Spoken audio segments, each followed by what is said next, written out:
What up? It's Julian, the voice here with another Daytok on Trust the Plus with Word and Life come together to make sense. And I was kind of late. It's been a busy week. A lot of project stuff going on. But that's not important right now. What's important right now is the Word. And today's verse is actually appropriate, right? I'm going to turn around and make sure I do this weekend, right? But Hebrews 4:10, right? It says, for anyone who enters God's rest also rests from their works, just as God did from his. And so, bear with me, right? Because this verse can be kind of confusing. When we talk about rest, the context of it can be kind of confusing because people kind of get stuck on Sabbaths and learning when to take a day off, and it starts getting into stuff that which is more so traditional things like Saturday and Sunday, which, by the way, you don't have to specifically choose those days to turn around and rest in the Lord. You can do that every day. But I digress. So it says Christians should rest in the work of Christ, not their own efforts, to achieve salvation and eternal rest. So again, rest from works. In other words, we're not under this impression that we have to sit here and earn our keep in heaven. What that does not mean is it does not mean don't follow God's will. It doesn't mean don't try and do everything you can and be his right, his righteous standing and all the other stuff that we turn around and read in the Bible, right? It just means that don't get so caught up into it that you think that is your salvation versus Jesus. It's not, right? Jesus already did the real work, the real internal work. It's the reason why you even want to turn around and do it in the first place. It's the reason why your faith can move towards God. It's the reason why you push the way you do. It's the reason why you grind the way you do. Jesus already did the work, and that's whether you believe him or not right now as you stand, right? Just want to make sure we understand that, right? It also is rest as a Sabbath, right? So Sabbath, again, is a day of rest and worship, right? It's observed by Christians and Jews, right? And that day of rest, as I said before, can be any day, right? Any time that you need to refuel your spirit, any time that you need to turn around and take a moment, right? That's any day. It doesn't have to be necessarily Sunday. It doesn't have to necessarily be Saturday, right? You can do it on a Friday. You can do it on a Monday. Did that make you go, Well, too bad. You can do it on a Monday anyway.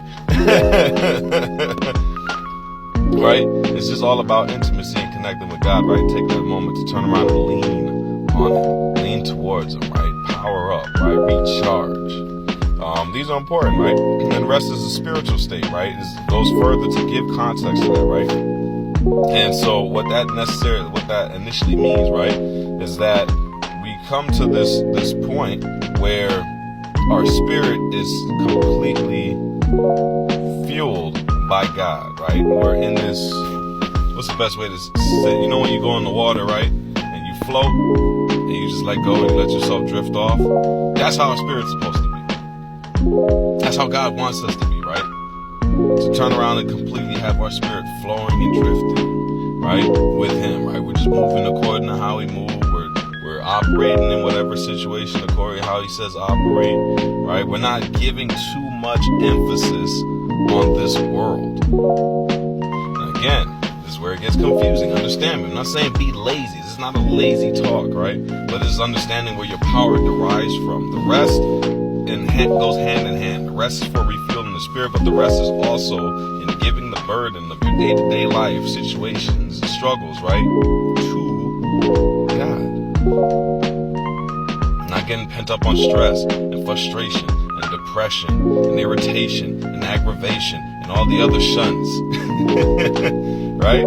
Giving all that to God, right? Letting God be the power and the thing that keeps you standing, right? And then again, it goes into rest as a cessation from toil. So again, not allowing ourselves to be overwhelmed, right? Because at the end of the day, God got it, right? So that's word cessation is a temporary, complete stopping. Sometimes we gotta know how to pull away from the bull crap. That's right, I said it on here. We be all right. We gotta learn how to pull away. We gotta pull away, right?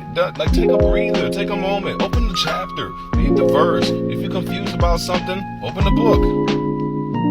If you need more guidance about something, open the book. Do you want better? If you're completely lost, get on your knees, pray. If you need help forgiving somebody, get on your knees, pray. If a situation is too hard and it seems like an obstacle for you, get on your knees, pray. I just like, that's the rest part, right? Take the weight off of you.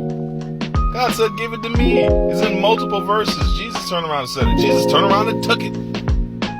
Right? All for a reason. We're stronger with God.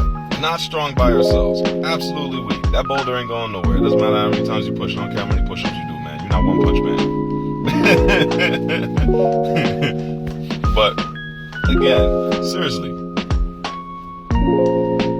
Trust in God and let your spirit rest in the Lord. Let the Lord be your strength through your day-to-day processes. And watch how lighter the load gets. Not saying it's going to be easy. Not saying there won't be challenges. But watch how much lighter it is. And that's all I got for you. And so I'll catch you next time on another Day Talk here on Trust the Plus. And remember, no muss, no fuss. Always trust the plus. Peace out.